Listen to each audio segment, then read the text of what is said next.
السلام علیکم ورحمۃ اللہ وبرکاتہ۔ الحمد للہ وکفی وسلام علی عبادہ الذین اصطفی، اما بعد۔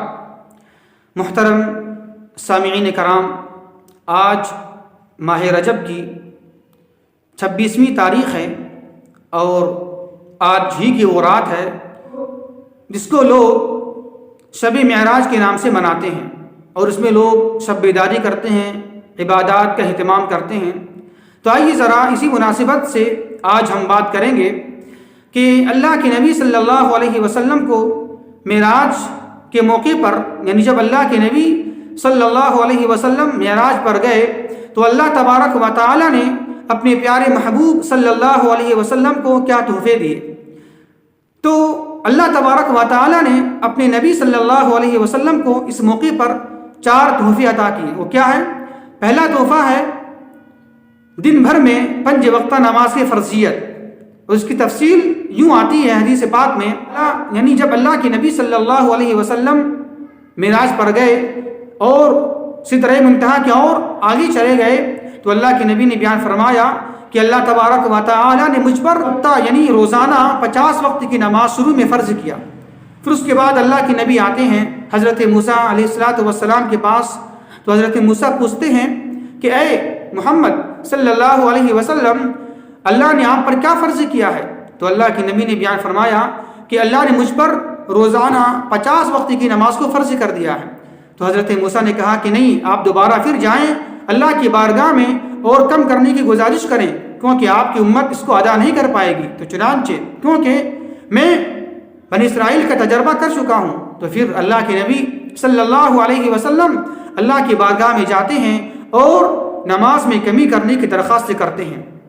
تو اسی طرح پھر کئی مرتبہ آنا جانا ہوتا رہا۔ آخر میں اللہ تبارک و تعالی نے 5 وقت کی نماز کو فرض کر دیا اور یہ اعلان کر دیا کہ دن بھر میں یہ 5 وقت نماز یہ فرض ہے امت کے لیے۔ تو یہ ہے پہلا تحفہ کہ اللہ کے نبی صلی اللہ علیہ وسلم کو معراج میں پہلا تحفہ معراج کی کیا ملا؟ نماز کا ملا۔ اور یہ اللہ نے یہ اعلان کر دیا نماز تو 5 ہے لیکن اس کا ثواب 50 ملے گا، یعنی دن بھر میں نماز جو ہم 5 پڑھیں گے اس کا ثواب اللہ تبارک و تعالی 50 دے گا۔ تو یہ تو ہو گیا پہلا تحفہ معراج کا۔ دوسرا تحفہ کیا ہے؟ دوسرا تحفہ اللہ کے نبی صلی اللہ علیہ وسلم کو ملا سورہ بقرہ کی آخری 2 آیات، اور اس تعلق سے اللہ کے نبی صلی اللہ علیہ وسلم نے یہ بات بیان فرمائی ہے کہ جو سونے سے پہلے سورہ بقرہ کی آخری 2 آیات پڑھ لے گا اس کے لیے یہ کافی ہو جائے گا، یعنی ہر شر سے ہر برائی سے یہ آیات اس کو بچا لے گی، تو اس کو پڑھنا چاہیے۔ اسی طرح تیسرا تحفہ اللہ کے نبی صلی اللہ علیہ وسلم کو یہ ملا کہ امت محمدیہ کی ان لوگوں کی مغفرت کا وعدہ جن لوگوں نے کبیرہ گناہ کیا ہوگا، لیکن شرط یہ ہے کہ ان کی موت شرک پر نہ ہوئی ہوگی، یعنی وہ امت محمدیہ کے وہ افراد، وہ لوگ جن کا ایمان، جن کا عقیدہ اچھا ہوگا لیکن انہوں نے عبادات کے ساتھ ساتھ کچھ بڑے گناہ، کبیرہ گناہ کیے ہوں گے، تو اس تعلق سے یہ بشارت ہے اور یہ اللہ کا وعدہ ہے کہ جو امت محمدیہ کے وہ لوگ جس کا عقیدہ ایمان اچھا ہوگا اور ساتھ ساتھ بڑے گناہ بھی کیے ہوں گے، تو اللہ تبارک و تعالیٰ ایسے لوگوں کی مغفرت کر دے گا، لیکن کب؟ جس کے لیے چاہے گا تب، اللہ کی مرضی ہوگی تب۔ اور یہ بھی شرط ہے کہ اگر ان کی موت ایمان پر ہوئی ہو، شرک پر نہ ہوئی ہو۔ یہ ہے تیسرا تحفہ۔ اسی طرح چوتھا تحفہ یہ ہے کہ اللہ کے نبی صلی اللہ علیہ وسلم کو یہ بات بھی دی گئی اور وحی کی گئی معراج کے موقع پر، خود اللہ کے نبی صلی اللہ علیہ وسلم بیان فرماتے ہیں، مسلم شریف کی حدیث ہے کہ 1 نیکی کا بدلہ 10 نیکی دیا جائے گا اور 1 گناہ کا بدلہ 1 ہی گناہ دیا جائے گا۔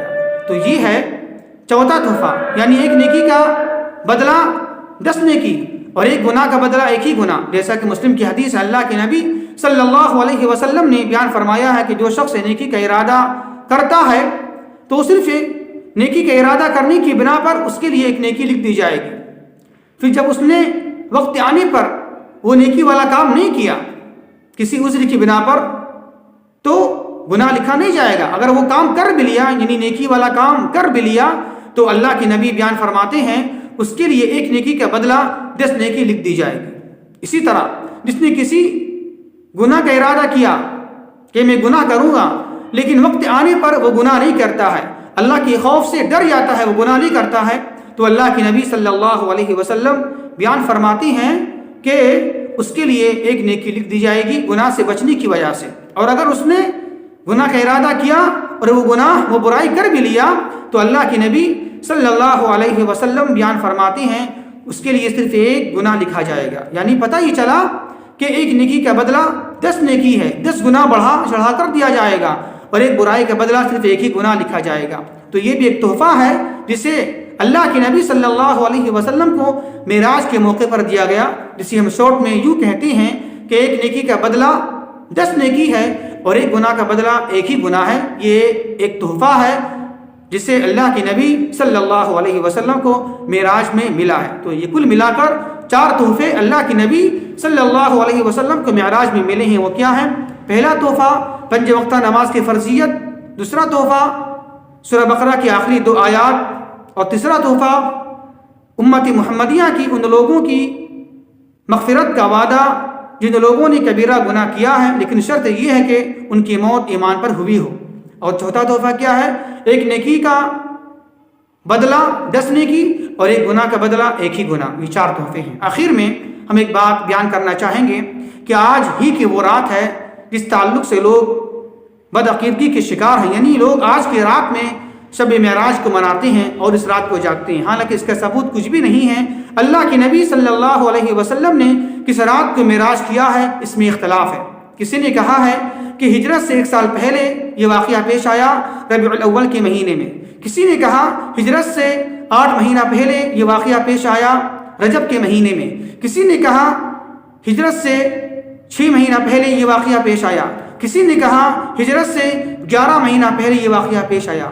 تو خلاصہ یہ ہے کہ شب معراج کس تاریخ کو ہوئی ہے، کس سن کو ہوئی ہے، اس میں اختلاف ہے۔ تو اس سے پتہ یہ چلا کہ اختلاف کا ہونا اس بات کی دلیل ہے کہ اللہ کے نبی خود اس کے بعد صحابہ کرام، تابعین، تبع تابعین اس کو منایا کرتے نہیں تھے۔ اگر اس میں اختلاف نہیں ہوتا، اتفاق ہوتا تو اس بات کی دلیل ہے، اور اللہ کے نبی اور صحابہ مناتے تو اس میں اختلاف کی گنجائش نہیں تھی، اس میں اتفاق ہوتا۔ تو اختلاف کا ہونا، اتفاق کا نہ ہونا اس بات کی دلیل ہے کہ خود اللہ کے نبی صلی اللہ علیہ وسلم اور صحابہ کرام، تابعین، تبع تابعین، ائمہ کرام، محدثین کرام اس رات کو مناتے نہیں تھے۔ تو ہمیں بھی چاہیے کہ ہمیں اس رات کے اندر جو بدعقیدگی ہے، اس رات میں جو لوگ شب بیداری کا اہتمام کرتے ہیں، ہمیں اس سے بچتے رہنا چاہیے۔ اللہ سے دعا ہے کہ اللہ تبارک و تعالی ہمیں صحیح سمجھ کی توفیق عطا فرمائے۔ وما توفیقی الا باللہ، والسلام علیکم ورحمۃ اللہ وبرکاتہ۔